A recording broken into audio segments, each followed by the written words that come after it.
ইসলামেরি সৌদানিয়ে ইসলামেরি পাইগাম নিয়ে আসছে ধরাই রমজান। ভোরের আগে নিয়ত বন্ধ ভুল করো না মুসলমান, ভুল করো না মুসলমান। রমজানেরি 30 রোজা মাপ হবে তোর গুনার বোঝা। রমজানেরি 30 রোজা মাপ হবে তোর গুনার বোঝা। মাসুম শিশুর মতো প্রভু জীবন তোমায় করবে দান। ভোরের আগে নিয়ত বন্ধ ভুল করো না মুসলমান, ভুল করো না মুসলমান। এই মাসেতে একটি রাত্রি সবে কাদার নামটি যার। এই মাসেতে একটি রাত্রি সবে কাদার নামটি যার। হাজার মাসের সেরা সেরা মুছাই পাপীর দুঃখ ভার। এই মাসেতে নাজিল হলো, এই মাসেতে নাজিল হলো নবীর উপর আল কোরআন। ভোরের আগে নিয়ত বন্ধ ভুল করো না মুসলমান, ভুল করো না মুসলমান। এই মাসেতে দুইটি খুশি, একটি খুশি ইফতারের, অপরটি হয় আল্লাহর দিদার রোজ হাসরের প্রান্তরে। এই মাসেতে দুইটি খুশি, একটি খুশি ইফতারের, অপরটি হয় আল্লাহর দিদার রোজ হাসরের প্রান্তরে। এত সুন্দর মধুর ডাকে যেজন সদা লুকিয়ে থাকে। এত সুন্দর মধুর ডাকে যেজন সদা লুকিয়ে থাকে। রোজ হাসরে কাঁদবে সেদিন পাবে না কো আল্লাহর দান। ভোরের আগে নিয়ত বন্ধ ভুল করো না মুসলমান, ভুল করো না মুসলমান। জান্নাতেরি 8 দরজা রাইয়ান নামের একটি দ্বার। জান্নাতেরি 8 দরজা রাইয়ান নামের একটি দ্বার। সেই দ্বারেতে যাবে কেবল যারা আল্লাহর রোজাদার। সেই দ্বারেতে যাবে কেবল যারা আল্লাহর সিয়ামদার। রোজাদারের মুখের ঘ্যান বৃক্ষ নাভি খুশবু সমান, তাই তো এদের এত আদর করেন প্রভু রহমান। ভোরের আগে নিয়ত বন্ধ ভুল করো না মুসলমান। ইসলামের পাইগাম নিয়ে, ইসলামেরই সওদা নিয়ে আসছে ধরায় রমজান। ভোরের আগে নিয়ত বন্ধ ভুল করো না মুসলমান, ভুল করো না মুসলমান। লিল্লাহি তাকবীর। তাকবীর হলো আধ ঘান দিচ্ছে আর আধ ঘান চুপচাপ বসে আছে। ও ফুটবল মাঠ নয় ওই লেগে নাকি? ফুটবল চালু করলে ঠিক তখন হবে। মাঠে ফুটবল যখন খেলা হয় 12টা, এদিকে কত করে থাকে? 12 জন করে তো নাকি? 11 জন। তাহলে এদিকে 11 ওইদিকে 11, লাথাই খুব না, খুব বলকে লাথাই। আর যখন বলকে লাথাই তো খালি লোক অপেক্ষা থাকে, শালা কখন গোল হবে রে, বলতে হবে না। আর যখন গোল যখন ঢোকায় না, গোলে যখন গোলকিতে যখন গোল ঢুকে, বল ঢুকে পায়ে যখন তাকে সব অপেক্ষা থাকে আপ গোল হবে রে। গোল যখন পারাম করে গোলকিতে ঢুকালো গোল, তখন ওকে বলতে হলো না, পারাম করে মুখ দিয়ে বেড়ে গেল। কোনো মাইক ম্যান বলেছিল যে গোল বল, তোরা হয়নি। আর আমি আপনাদেরকে বলছি তো কোনো পাওয়ারই নেই, পাওয়ারলেস লোক বসেছেন। দেখি কেমন পাওয়ার আছে। লিল্লাহি তাকবীর, লিল্লাহি তাকবীর। শেষের লোকগুলা বলেনি, ওরা হাসছে খালি, মানে নেকি কোনখানে নিতে হয় এটা জানে না, হেসে নিলে ওরা। যাক, আপনারা সৌভাগ্যবান।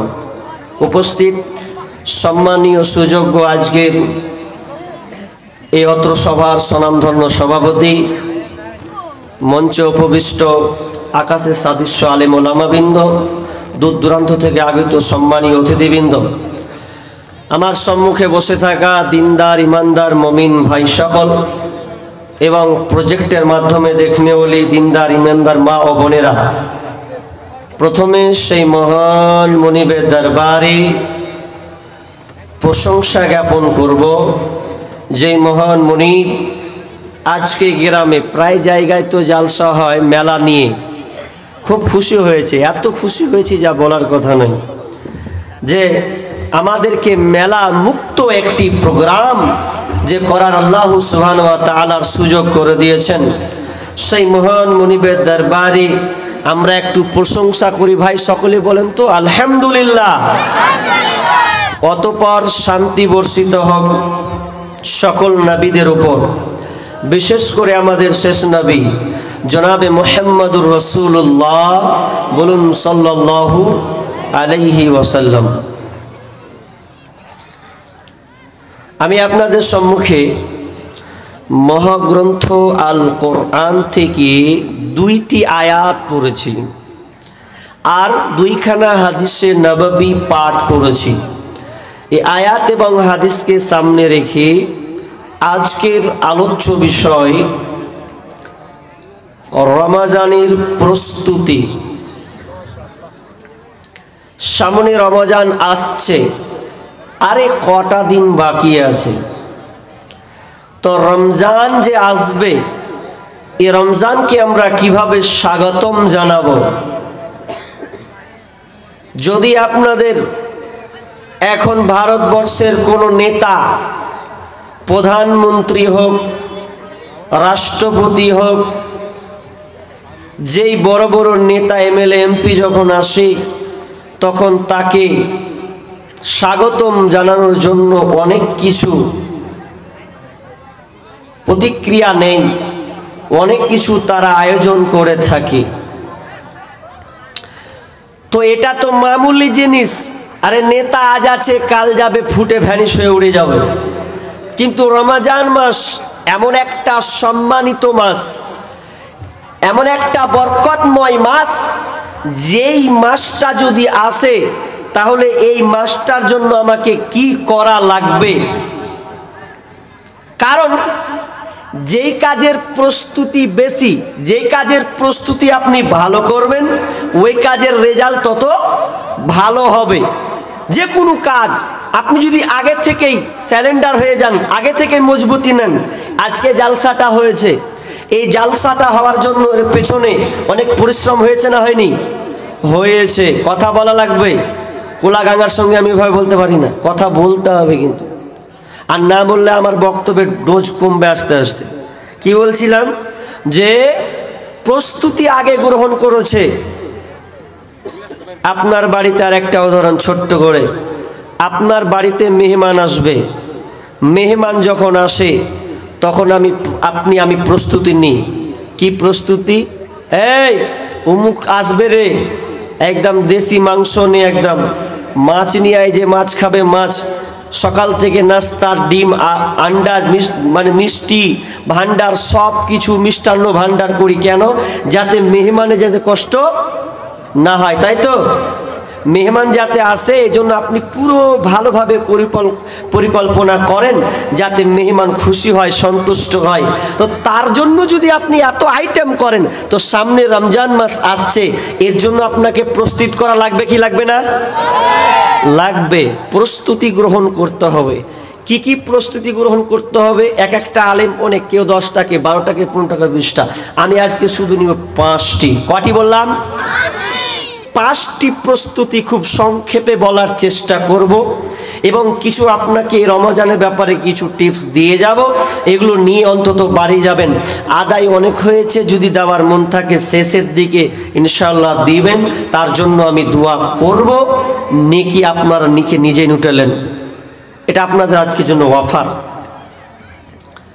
তো রমজান মাসের প্রস্তুতি, রমজান মাসের প্রস্তুতি নিতে গেলে আপনাকে 5টা কাজ সর্বপ্রথম করতে হবে। যদি এই 5টা কাজ আগে থেকে তৈরি করে নিতে পারেন, আগে থেকে আপনি স্টাডি করে রাখেন, তাহলে দেখবেন আপনার রমজান মাসটা সাকসেসফুল হবে। তাহলে আপনি মুত্তাকি হতে পারবেন। আল্লাহ সুবহানাহু ওয়া তাআলা এই রমজান মাসকে কেন দিলেন, এই রমজান মাসটা কেন, একটু বললে আপনাকে ভালো লাগবে যে রমজান মাস এত গুরুত্বপূর্ণ। হয়তো আমরা ভুলে গেছি, আবারও রিপ্লাই করছি, আপনাকে শোনার চেষ্টা করছি। আমি ছোট একটা আয়াত পড়েছিলাম, সূরা বাকারার 183 নম্বর আয়াত। আল্লাহ বলেন, বিসমিল্লাহির রহমানির রহিম, ইয়া আইয়ুহাল্লাযীনা আমানু কুতিবা আলাইকুমুস সিয়াম কামা কুতিবা আলাল্লাযীনা মিন ক্বাবলিকুম লাআল্লাকুম তাত্তাকুন। আল্লাহ সুবহানাহু ওয়া তাআলা এটা অন্যান্য কোন দলকে বলেননি, একটা দলকে নাম ধরে তিনি বলেছেন, ইয়া আইয়ুহাল্লাযীনা আমানু, হে ঈমানদারেরা, যারা তোমরা আমার প্রতি ঈমান এনেছো, কুতিবা আলাইকুমুস সিয়াম, তোমাদের উপরে রোজাকে ফরজ করা হলো, কামা কুতিবা আলাল্লাযীনা মিন ক্বাবলিকুম, যাতে তোমাদের পূর্ববর্তীর উপরে সিয়াম ফরজ করা হয়েছিল। শুধু তোমাদের উপরে ফরজ নয়, তোমাদের পূর্ববর্তী যারা, তাদের উপরে এই সিয়ামটা ফরজ করা হয়েছে, লাআল্লাকুম তাত্তাকুন, যাতে করে তোমরা মুত্তাকি হতে পারো, আল্লাহ ভীরু হতে পারো। এই জন্য আমি সিয়ামটা আমি আল্লাহ তোমাদের উপরে ফরজ করলাম। ফরজ করার ব্যাপারে অনেক আগেকার ফরজ ছিল, কেমন ছিল আমাদের মতন না, এগুলা বলতে অনেক সময় লাগবে। আমাদের মতন ফরজ ছিল, কারো টানা একদিন পর পর পর পর, কারো ছিল কারো আবার ঘুমিয়ে গেলে। সাহাবীর যে যুগেই ছিল যে ইফতার করবে, যদি ইফতারে করে আবার ঘুমিয়ে যায়, তাহলে ঘুমিয়ে গেল, ওটা আবার সন্ধ্যা পর্যন্ত তাকে কি করতে হবে, না খেয়ে থাকতে হবে। গোলমাল ছিল, কষ্টও ছিল, এক এক যুগে এক এক রকম ছিল, কিন্তু আমাদের কেমন ছিল এটা আমরা সকলেই জেনে আছি বা আমরা করি। এই রমজান মাস কেন, এই রমজান মাসে আমাকে প্রস্তুতি গ্রহণ করতে হবে কেন? আল্লাহ সুবহানাহু ওয়া তাআলা কেন রমজানের আগে প্রস্তুত নিতে বললেন, আর আল্লাহ তাআলা নিজে রমজানের প্রস্তুতি নিয়েছেন। ইযা ফুতিহাত আবওয়াবাস সামাই ওয়া গুল্লিকাত আবওয়াবাল জাহান্নাম ওয়া সুলসিলাতিশ শায়াতিন। বিশ্বনবী বলছেন যখন রমজান মাস হয়, যখন আসমানটাকে ইযা ফুতিহাত আবওয়াবাস সামা, তখন আসমানের দরজাগুলোকে খুলে দেওয়া হয়। যখন রমজান মাস আসে বন্ধুরে, তখন আল্লাহ আসমানের দরজাকে খুলে দেয়। ওয়া গুল্লিকাত আবওয়াবাল জাহান্নাম, এবং জাহান্নামের দরজাকে বন্ধ করে দেয়। ওয়া সুলসিলাতিশ শায়াতিন, এবং শয়তানকে জিঞ্জির দিয়ে বেঁধে দেয়, কারণ যাতে আমার বান্দা অন্যায় কাজ যেন না করে, খারাপ কাজ যেন না করে। এই জন্য শয়তান, খারাপ শয়তানকে জিঞ্জির দিয়ে বেঁধে দেয়। আল্লাহ এত আইটেম কেন? আল্লাহ বলছেন এই মাসটা এত গুরুত্বপূর্ণ, এই মাসে কোরআনটা নাজিল হয়েছে। শাহরু রমাযানাল্লাযী উনজিলা ফীহিল কোরআন, এই মাসে কোরআন নাজিল হয়েছে। আর এই মাসটা কত গুরুত্বপূর্ণ মাস, এই মাসের একটা আপনার কিনা রাত আছে। ইন্না আনজালনাহু ফী লাইলাতিল কদর, এই কদরের একটা রাত আছে, যেই কদর রাতটা হচ্ছে হাজার মাসের চেয়ে ইবাদত উত্তম। হাজার মাস যত আপনি ইবাদত করবেন, তার একটা দিন করে আপনি ওই নেকিটা অর্জন করতে পারবেন। তাহলে রমজান মাসটা কত গুরুত্বপূর্ণ। এই রমজান মাস এত গুরুত্বপূর্ণ, আল্লাহ যদি এত আইটেম করেন, আল্লাহ যদি এত সাজিয়ে রাখেন, তাহলে আমরা তার বান্দা হয়ে আমাদের সাজানো দরকার আছে না নাই? সাজাতে হবে। খুবই গভীর তথ্য কথা বলবো, আর আমার বক্তব্যতে সবাই থাকে না, আমার গবেষণা বলছি। কারা থাকে? দুই ধরন। এক যে ইউটিউব পাগলা, গজল শুনতে অভ্যস্ত, ও মাল বসবে যে গাজাল শুনতে পাবো। আর একটা বসে যে যারা প্রকৃত দিন শিখবে তারা বসে। আর আরেকটা লোক 83 মার্কা রোলের যার নাম্বার, সে শুনে একটু উঠে পালিয়ে যায়। তা আমি ওই জন্য বক্তব্যে বলে দিই যে 83 মার্কা নাম্বারের লোক আছো, আগার দিকে বসবা না, পেছনে বসবা, আসবা বুঝবা, কুদবা নাববা, তোমার ব্যাপার। কিন্তু যারা প্রকৃত শুনবে ওরা আমার আগা দিকে। 20 জন থাকলে আমি 20 জনকে শোনাবো, কিন্তু পেছনে যারা উঠবো, কুদুর উঠে কুটকুটানি, তারা লাস্টে থাক, অসুবিধা নাই, উঠবে আর না পালাবে। কেন বলেন তো? একটা ছাত্র বলছে মাস্টারকে, হ্যাঁ মাস্টার ছুটি দেন নাহলে পালাবো। মাস্টারকে কি বলছে জানেন? বলছে ছুটি দে নাহলে পালাবো। তা মাস্টার বা কি করবে? অপশন দেখছেন, ছুটি দে নাহলে পালাবো। ওকে যদি ছুটি না দেয় থাকবে, তাও পালাবে। তখন মাস্টার কি করেছে, ওর কানকে ধরে নিয়ে এসে ওই সামনে নিয়ে চলে এসে বলছে, এই তোকে যদি ছুটি না দিই তাও পালাবি, তুই অপশন দিয়েছিস আমাকে, তো তোর রোল কটি কহ। তখন বলছে আমার রোল 83। আচ্ছা তোর রোল 83, আচ্ছা তুই বল তোদের ঘরে কটি ছেলে আছে? টোটাল 83টে। তো তোর রোল লাস্টে 83 আছে, তো তুই পালাবি না, তাকে পালাবে? তোকে ছাড়লো, তুই পালাবি তো তুই পালিয়ে যা, ব্যাপার নাই। 82 জন থাকবে লাস্টেরটা। সেরকম এখানেও 83 মার্কা লোক আছে, বসে উঠে একটু বসে পালিয়ে যাবে। তো যাক, কি বলছিলাম, রমজানের প্রস্তুতি আমাকে নিতে হবে। আমি একটা দিয়ে শুরু করছি। নাম্বার এক নম্বর প্রস্তুতি আপনাকে নিতে হবে, ঈমানকে মজবুত করা লাগবে। ঈমান মজবুত করা লাগবে। কারণ আমার আল্লাহ শর্ত বেঁধেছেন, ইয়া আইয়ুহাল্লাযীনা আমানু, হে ঈমানদারেরা। তাহলে আপনাকে প্রথমত ঈমান নিয়ে আসতে হবে। যতক্ষণ পর্যন্ত আপনি ঈমান না নিয়ে আসবেন ততক্ষণ পর্যন্ত আপনার কোনো ইবাদত কবুল হবে না। মানুষ এমন একটা ঈমান, এই ঈমান কেমন জিনিস বন্ধুরে, একটা ছেলে ধরেন টিউবে পাম্প শুরু করে দিয়েছে, এমন সময় পাম্প যখন দিছে তো পাম্প দিতে দিকে দেখবেন অন্য জায়গা কাটা আছে। আর আচ্ছা বলেন, কাটা যদি থাকে পাম্প দিয়ে কোনো লাভ আছে? লাভ আছে? তোর দাদু এসে বলছে, পোতাকে বলছে, আরে কি ব্যাপার রে, তুই পাম্প দিছিস কতক্ষণ থেকে? বলছে, দাদুজি সালা 3 ঘন্টা হয়েছে এখন পর্যন্ত পাম্প ফুলই হয় না। খাইস কেন, ঘাম চুয়ে গেল আমার, 3 ঘন্টা থেকে তুই পাম্প দিছিস রে। তো তোর টিউটা দেখি, সালা টিউ যখন দেখছে তো লিক হয়ে আছে, একদিক কাটা আছে, তখন করছে তুই 3 ঘন্টা দিচ্ছি, তুই যদি কিয়ামত পর্যন্ত দিস তাও তোর ভোর লোড হবে না রে। সব তুই একদিক দিয়ে করছিস, তার একদিক দিয়ে বাহারেছে, তুই খাইস মরে যাবি তুই। ঠিক তেমনি ভাবে আপনি ঈমানকে মজবুত করবেন, যতক্ষণ পর্যন্ত আপনি ঈমান মজবুত না করবেন ততক্ষণ পর্যন্ত আল্লাহ আপনার রোজাকে কবুল করবে না, আপনার রোজা কবুল হবে না। ঈমানকে 1 নম্বরে মজবুত করা লাগবে। অথচ আমরা আজকের মানুষ 2024 সালের মুসলমান, আমরা রোজা আসলে খুব আনন্দিত হয়, খুব আনন্দিত হয়। কত বাজার, কত মার্কেট, কত খাবার। প্রথম দিনকে 2 কিলো মাংসকে, খাসির মাংসকে, ইলিশের মাছ দিয়ে আপনার প্রথম রোজা স্টার্ট করবে, কিন্তু একবার জানলো না আমার রোজাটা হবে কি হবে না।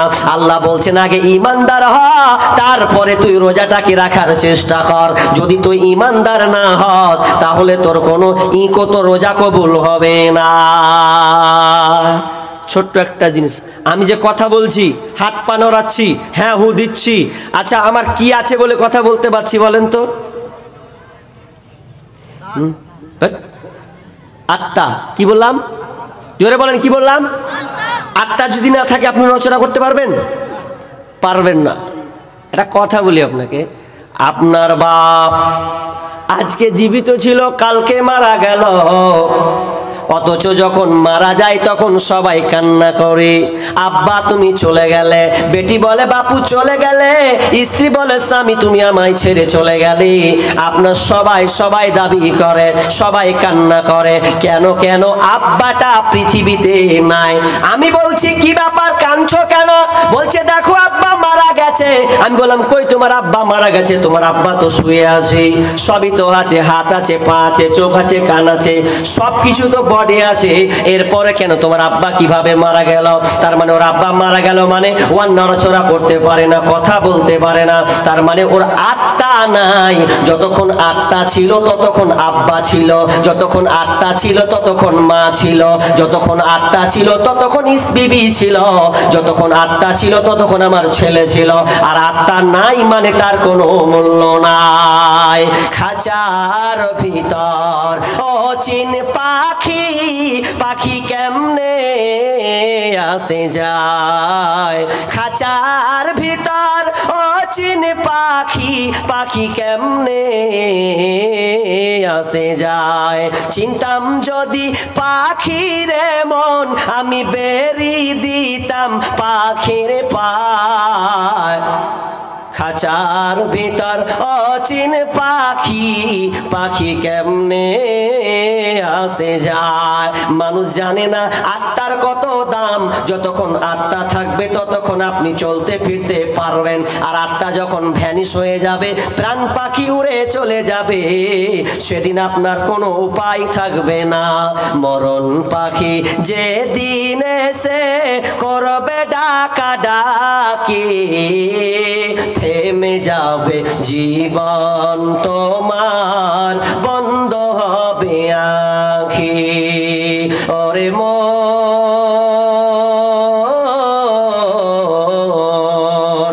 থেমে যাবে জীবন তোমার, বন্ধ হবে আঁখি। আত্মা যেমন গেল তেমনি আপনার ব্যালেন্স শেষ, আপনি আর কিছু করতে পারবে না। একটা মানুষের মধ্যে আত্মা থাকে না যেমন কোনো কাজ হবে না তেমন, ঠিক তেমনি ভাবে একটা লোকের কাছে যদি ঈমান না থাকে কোনো আমল রোজা কবুল হবে না তেমন। তার মানে আপনাকে ঈমান ঠিক করে তারপরে রোজা রাখা লাগবে। ঈমান আছে তো? দেখি পরীক্ষা করবো আজ ঈমান কার কার আছে। ল্যাবরেটরিতে ফেলবো, রক্ত যতক্ষণ ল্যাবরেটরিতে না যাবে ততক্ষণ রিপোর্ট বোঝা যাবে না কি হয়েছে। তো আজকে চেক করব আপনাদের ঈমান কেমন আছে। এটা তো কি 16 মাইলের দিকে পড়ছে তাই তো? আচ্ছা ভালো। পাথর চাপড়ি কেউ দেখেছেন? গিয়েছেন কেউ? আছে এরকম? কোথায় আছে ওটা? বীরভূম ডিস্ট্রিক্ট তাই তো? বীরভূম ডিস্ট্রিক্টে পাথর চাপ কি হয় ওখানে? মসজিদ আছে, নামাজ হয়, কি হয় ওখানে? কেউ ফেরে না খালি হাতে বাবা তোমার দরবারে, কেউ ফিরে না খালি হাতে বাবা তোমার দরবারে। আরে তোর এ বাবা এমনই এক বাবা তার দরকার আছে, কেউ ফিরে না খালি হাতে বাবা তোমার দরবারে। বাবা আছে তো আবার ন্যাংটা, কিছু ঢাকা নেই, সব উলঙ্গ, ন্যাংটা অবস্থায় আছে, ন্যাংগা অবস্থায়। বলছে এই বাবার কি পাওয়ার আছে গো? কি পাওয়ার আছে একটু শোনাবেন, পাওয়ারটা লিব তাইলে তো চাইব। বাবা তোমার দরবারে কেউ ফিরে না খালি হাতে। আরে তোর বাবা যদি ন্যাংটা থাকে তোর কপালে কি যে লেখা আছে। ন্যাংটা যদি থাকে তো ভালো কিছু পাবে। বলছে এমন বাবা, বলছে গ্যাল টেল দিস না, সর্বনাশ হয়ে যাবি। বাবার কাছে যাই চাবি তাই পাবি। কেন গো? বলছে বাবার কাছে ধনভাণ্ডার আছে। বলছে এমন গুপ্ত জিনিস আছে। তা আমি বলছি তোমার গুপ্ত জিনিস 12টা বাজাই, অরিজিনাল মাল তো দেখাই যাচ্ছে, আবার কি আছে? কি চাইবো? গুপ্ত জিনিস তো ওপেন করে দিয়েছে, ও পাবলিককে দেখাচ্ছে, ওর ফের আবার কি আছে? বলছে না না না, এমন একটা বাবা, একে তোমরা ধমক দিও না। মানুষ ওইখানে গিয়ে শিরকি করে, শিরকি আমল করে, ঈমান নষ্ট করে দেয়, ঈমানকে নষ্ট করে দেয়। ওই জন্য আমার আল্লাহ বলছেন ওয়া ইউমিনু আকসারুহুম বিল্লাহি ইল্লা ওয়া হুম মুশরিকুন। অধিকাংশ লোক ঈমান আনার পরেও মুশরিক হয়ে গেছে। তার মানে ওই ঈমানদার দাবি করছে, এরপরেও চলে গেছে বাজার, খাজা বাবা, দাতা বাবা, ন্যাংটা বাবা, লোটা বাবার কাছে। বাবার কাছে গিয়ে তারা মাল চাইছে। মেয়েরা আবার মাল চায় কিভাবে, সন্তান চায় কিভাবে জানি, বলবো কিভাবে চায় ওরা, বলবো? বলছে একটা ছেলে দে রে বাবা মিন্নতি করি তোর দরবারে, একটা ছেলে দে রে বাবা মিন্নতি করি তোর দরবারে। যদি মরা পাতা পরে গাউসের উপরে, যদি মরা পাতা পরে গাউসের উপরে, ছেলে হবে ঠিকই সেজে যাবে মরে। ওরে টাটকা পাতা, ওরে জিন্দা পাতা, পরে গাউসের উপরে, ছেলে হবে রে বাবা যাবে বেজে। আরেকদিকে টুনটুনা টুন এমন করে বাজাচ্ছে, ডান দিকে বাম দিকে দেখতে পাবেন এর একটা বক্স বাজায়, টিক টিক টুক টিক টুক টিক টিক টুক টিক টিক টুক এমন করে বাজায়, আর একটা চুং চিং চুং চিং চুং এমন করে বাজাচ্ছে, চারুদিকে আছে। আর এমন করে বাজাতে বাজাতে রে বাবা হাইয়া হারে হাই হারে করতে আছে, আর এদিকে তারা চলতে আছে। আবার কতজনকে দেখবেন বাবাকে জড়িয়ে ধরে নিয়েছে, বুকে ধরিয়ে নিয়েছে। বাবাকে যখন আপনার পীর বাবা যখন ডাকে আয় মা, মেয়ে তখন বলছে বাবা যখন ডেকেছে যদি না জড়িয়ে ধরে তো জ্বলে পুড়ে ছারখার হয়ে যাব। তখন তারা কি বলছে যে এটা বাবাকে ওর চটন করে ধরে নিলে তো একদম, বাবাও তখন একদম টাইট করে ধরে নিলে ছাড়ে না, এমন করে টাইট করে ধরেছে। আর তারা একটা গান বলে, কি গান বলে? আমি তোমায় ভালোবাসি গো বাবা, আমি তোমায় ভালোবাসি, আমি তোমায় ভালোবাসি গো বাবা, আমি তোমায় ভালোবাসি, আমি তোমার চরম চুমিতে বাবা তোমার কাছে আসি, আমি তোমায় ভালোবাসি গো বাবা, আমি তোমায় ভালোবাসি। আর দুটার সাথে বলছে হ্যাঁ হুঁ হ্যাঁ হুঁ হ্যাঁ হুঁ হ্যাঁ হুঁ। আর তো চাইছে আপনাদেরকে হুঁ লাগিয়ে দিয়েছে। তো শিরিক করছে মানুষ। পাথর চাপড়ি আপনাদের এদিকার লোক যায় না, কিন্তু আমাদের সুতি থানা শামসেরগঞ্জ থানার অনেক লোক, অনেক মেয়েরা কিন্তু ওখানে যায়। কি চাইতে? তো সন্তান চাইতে। অথচ আমার আল্লাহ বলেন লিল্লাহি মুলকুস সামাওয়াতি ওয়া মা ফিল আরদ ইয়াখলুকু মা ইয়াশাউ ইয়াহাবু লিমান ইয়াশাউ ইনাসা ওয়া ইয়াহাবু লিমান ইয়াশাউ যুকরা আও ইউযাব্বিজুহুম যুকরানা ওয়া ইনাসা। আল্লাহ সুবহানাহু ওয়া তাআলা বলছেন আমার রাজত্ব আমার হাতে, আসমান জমিনের রাজত্ব আমার হাতে। আমি আল্লাহ যেটা চাই সেটাই হয়। আমি আল্লাহ যাকে সন্তান পুত্র কন্যা সন্তান দান করি, আবার যাকে কন্যা সন্তান দান করি, আবার যাকে ইচ্ছা তাকে পুত্র সন্তান উভয় দান করি, কন্যা পুত্র উভয় দান করি।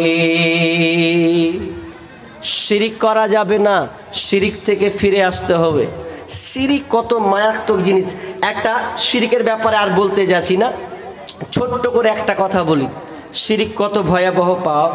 সমাজে অনেক প্রচলিত শিরিক আছে। একটা শিরিক আছে তো খুব হাসি লাগে, আপনাদের দিকে আছে কিনা জানি না, থাকলে বলবেন। একটা মৌলবীর চোখে আজলি উঠেছে, বুঝলেন? চোখে আজনি বলেন তো নাকি? চোখ উঠলে কি বলেন? আজলি। তো ওর চোখ উঠেছে, ডাক্তার দিচ্ছে ব্যথা কমে না, ভালো হয় না, তো কি করবে বেচারি টেনশনে মানে ব্যথা উঠবে তো। ছোট্ট জিনিসে এত বড় জিনিস যদি উঠে সামলাতে পারবে? এই বড় হচ্ছে সামলাতে পারে না, তখন কি করলো? যখন সামলাতে না পারে তখন মন টন খারাপ। একটা মুসাল্লি নামাজ পড়তে আসে, তো বলছে মৌলভী সাহেব আপনার চোখে কি হয়েছে গো? তো বলছে আজলি হয়েছে রে ভাই। আজনি হয়েছে? তোর যে একটা ও কি আপনি কষ্ট নিচ্ছেন, আমি একটা আপনাকে জিনিস দেবো না, তাড়াতাড়ি ভালো হয়ে যাবে। কি ভালো হবে? তো দাও। আমি তো তাড়াতাড়ি ওষুধ খাচ্ছি, ভালো হয় না, তো তাড়াতাড়ি ভালো হলি ভালো। তো বলছে এখানে লয় কোনটে? বলছে একটু সাইডে যেতে হবে। তো সাইডে চ, কী করতে হবে? সাইডে যাবো। তখন ওই মৌলবীটাকে সাইডে চলে গেছে, বলছে মৌলভী সাহেব এবার কী করতে হবে? তো বলছে এবার আপনাকে একটু বসতে হবে। তাও বসবো। যখন ও বসেছে তখন একটা ছোট্ট ছেলে নিয়ে এসে ওর প্যান্ট খুলে চোখে ঘুষতে লেগেছে। তো ছোট পাটাম করে কী কাজ করলি তুই? মানে ছোট ছেলে নিয়ে এসে ওর পেন খুলে মেশিনটা দিয়ে ওর চোখ ঘুষতে লেগেছে। তারা মুহূর্তন খারাপ দেয়, এটা আবার কী হলো? বলছে এটাই যদি করেন তো তাড়াতাড়ি চোখ ভালো হয়ে যাবে। আচ্ছা আপনাদের দিকে আছে এটা? প্রায় জায়গায় আছে এটা? নেই মানে কি হলো? হ্যাঁ খুব জোরে মেয়ে গেল? কেমন হলো এটা?